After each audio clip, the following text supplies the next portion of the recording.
What's happening, everybody? So, just testing my gear out again and just being a bit silly, but I wanted to address something in Avengers Endgame that's coming up. Can I get nerdy for a moment with you? Geeky, technically. I don't want to be weird about it, but there is a scene in Avengers Endgame that will not be there when we see Endgame happen.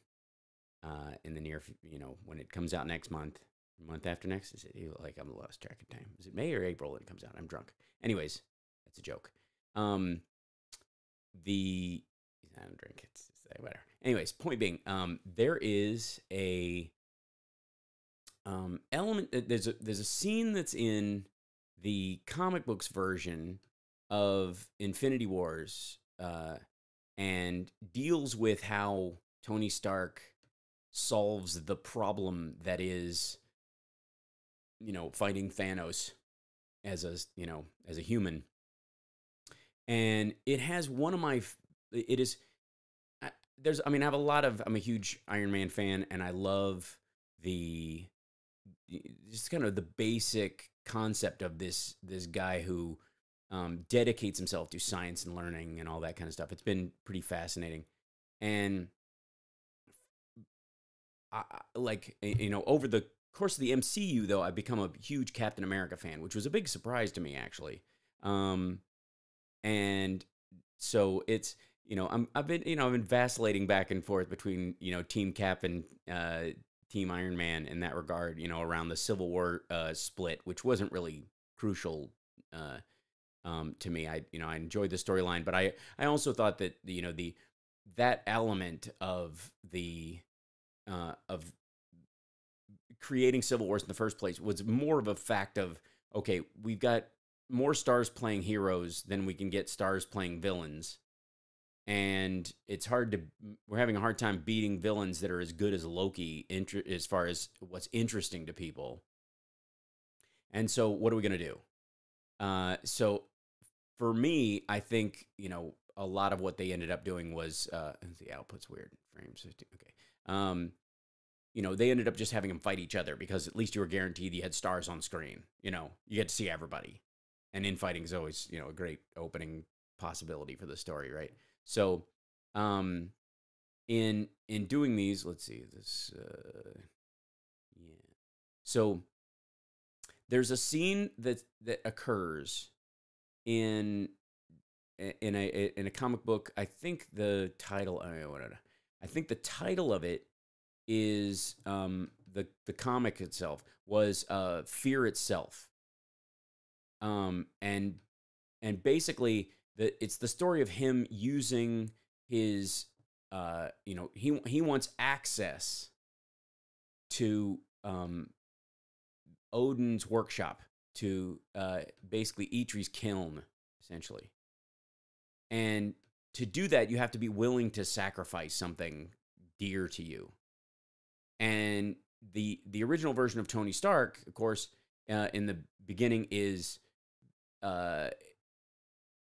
his heart didn't fall apart because of, terrorism and him getting captured in a cave and getting little shards and blood poisoning and any of that stuff. He drank his heart to pieces. He was an alcoholic and a self-involved burnout, and he destroyed his heart in the process, right? And so the Iron Man reactor is really there to replace his heart. Essentially, he was a scientist kind of creating the first artificial super heart. And it was, kind of in line with the creation of, the idea that there would one day be an artificial heart, and, they were playing around with that idea. And so he, as a scientist, he replaces his heart with this thing, and it gives him an immense power to control this, these bigger devices running out of his chest all the time. But it's his alcoholism that really destroyed his heart in the first place. And I've always been fascinated by that concept, that part of his storyline, which they kind of threw away. The only time they even remotely showed is in 2 when he's just drunk at his birthday party. But it's more about behavior and him, feeling like he's going to die, and he just gives up. So I'm going to show you a the scene I'm talking about. So in this moment that occurs, this is when basically Tony has hit bottom. They have in the Fear Itself storyline, they have literally, he's this is all he has left. He has to get Odin's attention so that he can make weapons of Uru, which is what the Stormbreaker is made of, and he needs weapons like that to fight. I think this is in this version of Thanos, and so he kneels before Odin as a non-believer, as a scientist who completely thinks this is, garbage, basically. And he's like angry that he even has to talk to a god in this regard. And he sacrifices his sobriety. That's what he gives away. And he kneels before Odin to do this. And there's a wonderful moment after he does it, and he's super angry, and he's screaming at him. He goes, "You like your effigies? Yeah. If you like it when puny humans like us drop to our knees and beg for your attention. All right, you coward. If that's the cost of an audience with you, all right. I'm a scientist. I don't even believe in you. Here's a sacrifice, you cycloptic bully. I give you my dignity, my integrity, and now I'm giving you the only damn thing I have that's of any value." And he basically means his sobriety. And he takes a drink for the first time in forever. And there's a moment afterwards where he's just obliterated, and he's on his knees with this bottle of wine in his hand. And Odin says, "Stark." And he looks up and he says, "I'm listening." And this is what gives him access to Eitri's kiln and allows him to make Uru weapons and fight back against Thanos and in Infinity Wars, essentially. And because they eliminated the storyline about him being an alcoholic as a primary character driver, this isn't going to happen. I mean, it would be really difficult to come up with something that's sort of equivalent. But I remember reading this section of the comic, and that element was just one of the most beautiful moments. In that one he's not fighting Thanos, by the way. He's fighting the Serpent, Odin's brother. But to do it, he needs weapons on the same level as kind of Stormbreaker and Mjolnir and that kind of stuff. And there's an awesome scene in the same comic. I think it's in the same issue. It's been so long, but this to tell you how long this has just been burned into my mind. But he makes a version of the, let's see, Iron Man Uru weapon. Let's see if I can. Yeah.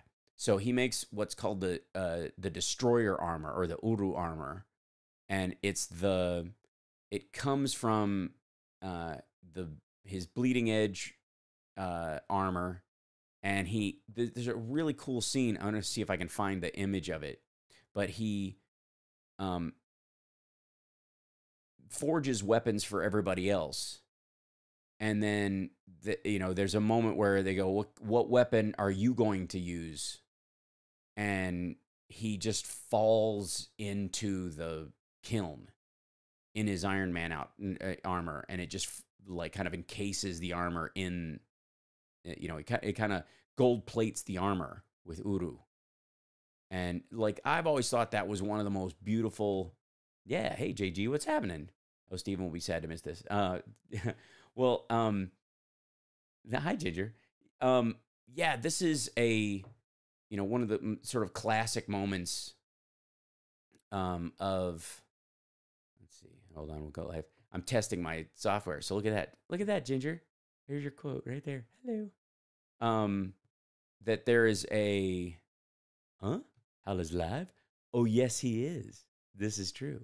Hal is testing his gear because there was technical difficulties this morning on the radio show, and I wanted to go back and fix what was wrong with it. Meanwhile, also talk about one of my favorite moments in Marvel history, which is, the moment where Iron Man makes Asgardian weapons for everyone, and the way he does it is he sacrifices his sobriety to Odin to get his attention so that he can do it, and it's like, I don't think when they do it, it will look as kind of medieval and kind of I don't know, what's a Game of Thronesy looking as some of the designs are in the comic book. I think it'll simply be a like a reinforced, slightly spiky version of the armor, and kind of in keeping, because it's no longer the shelled armor that he uses anyways. It's the nano armor.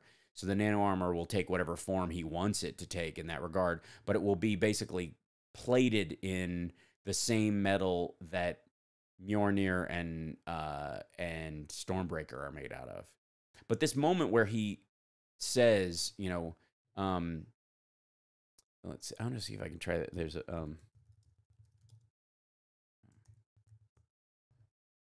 where he like there's this kind of like this question moment where Iron Man says, he'll like, what do you, what's your plan? Let's see, try to pull this up. Yeah, Fear itself is just like one of my favorite comics kind of all time. But he goes, I, your last world of man, you have until the shadow of the serpent falls across the world tree. I can wait no longer. Understood. Start, go. Really?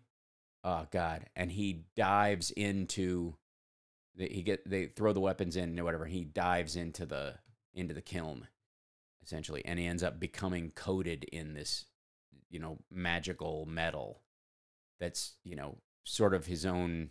And I don't know if it, like, once it happens, how do you not keep that, and become, the godlike version of Iron Man?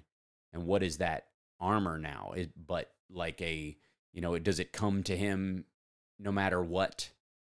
Kind of like Thor's hammer, from, or Stormbreaker would from now on. It's like, anyways, that part of it, that moment where he sacrifices his sobriety to get Odin's attention, so that he can make weapons to fight back against a god, essentially, as a man and as a scientist. And he has that moment where, he's saying, I don't even believe in you. Even though, I mean, he's like, it's not that old, Ginger, the comic itself. It's not, a like Silver Age one. It's fairly recent. Was it 90s? Like, it all blends together. It's, yeah, it might even be newer than that one. It might be a couple years ago. Let's see, what year is it? Invincible Iron Man, 2011. Yeah, it was not that long ago, and it's one of my favorite just moments in in all of it is this kind of idea that he sacrificed himself, and you can't actually have that without the way they've set up the storyline. It just doesn't exist anymore, because he's not an alcoholic, and he didn't destroy his heart through alcoholism or any of that stuff. So let's see if I can squash this down.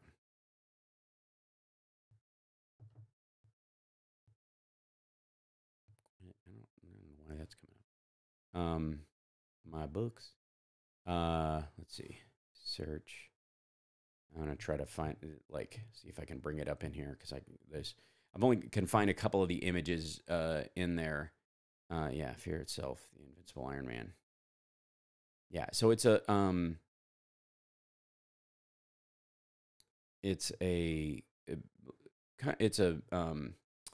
graphic novel, one of it. Let's see. I don't care. Okay. Let's see. So it's him fighting the serpent, which is the brother of Loki or brother of Odin. And to do that, he has to fight, these. Okay, it's downloading right now. It's good times. Hi, how you doing?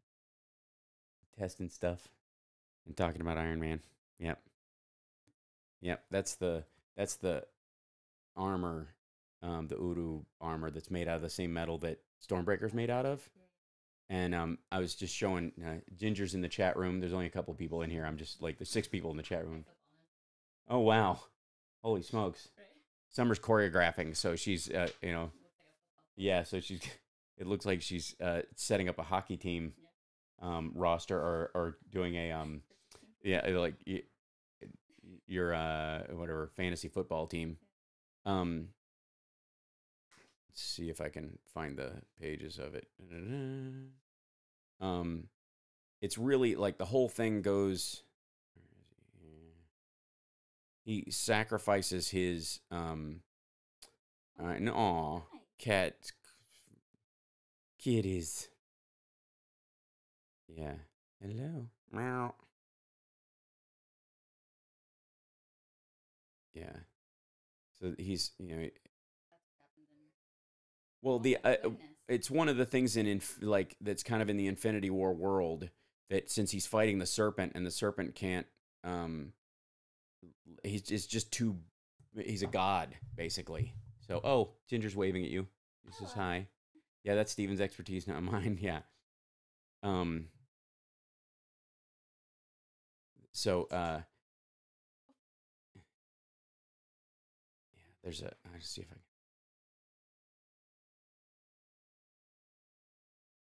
Yeah, so this is a picture of him. This is a picture of Iron Man after he's jumped into the Uru and is coming out. And it's like he thinks he's gonna drown in it at one point because he's not sure it'll work. And then when he comes out, though, he's in this. They like pull him out, and there's this awesome shot where he goes, "I'm alive," and he's in this like medieval spiky version of the armor. And it's yeah. In this, I can like one of the things that I just tested on here is the single comment live thing where I can go like, there you go.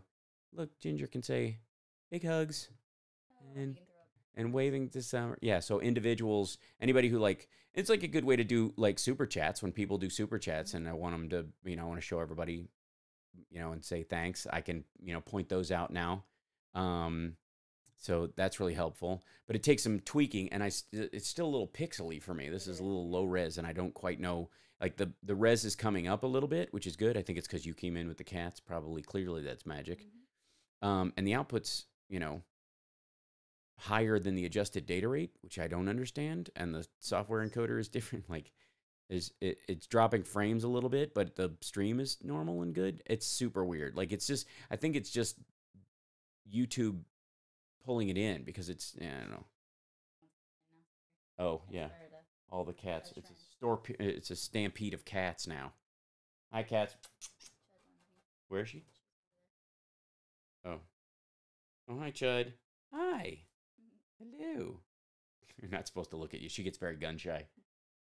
Come here, Chud. Don't.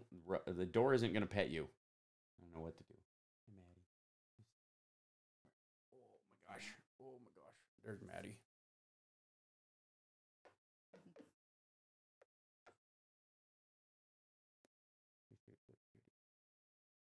How many do you have now? 3, going on 300. I'm the only thing standing between Summer and crazy cat ladydom, and I'm barely hanging on. Every time I turn around, there's a foster cat on Instagram. Oh, do this, but this one. No. I grew up with like 28 cats on our farm in Kentucky. We just need a farm to do it. And we can't do it here because they'll cook outside. She already wants, there's 6 cats down the street that somebody, like kittens that escaped from somewhere or whatever. And Summer wants the cats, like she sees them under cars and she's like, I need to coax them into the house and get them their shots and then they can live here. and then you can sleep in the garage.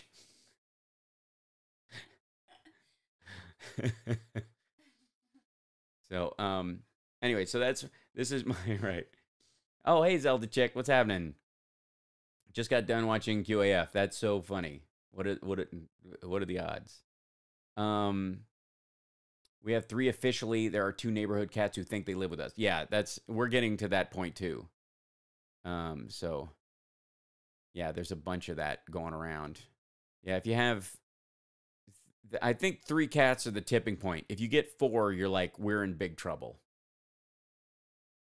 So that's some crazy stuff. So, anyways, so this scene, I just wanted to talk about this for a moment because I've been thinking about this a lot because Endgame is coming out. And like, for me, I believe this is one of the ways that Iron Man's going to be strong enough to fight Thanos, that they'll borrow from this concept, the kiln, and using the lab, and he may fix Idris' hands or something like that. Is the idea. But I would love to see an equivalent scene of this, to like fight back. But but him sacrificing his sobriety is just kind of like, it's a big heavy thing to a god he doesn't even believe in. We have to, yeah. So. Yeah, so it's late. I'm just testing gear. Thank you guys for hopping in here. I'm going to sign off, and then I'll sign back in under a different title and test something. So hang out for just 1 second. I'll be right back.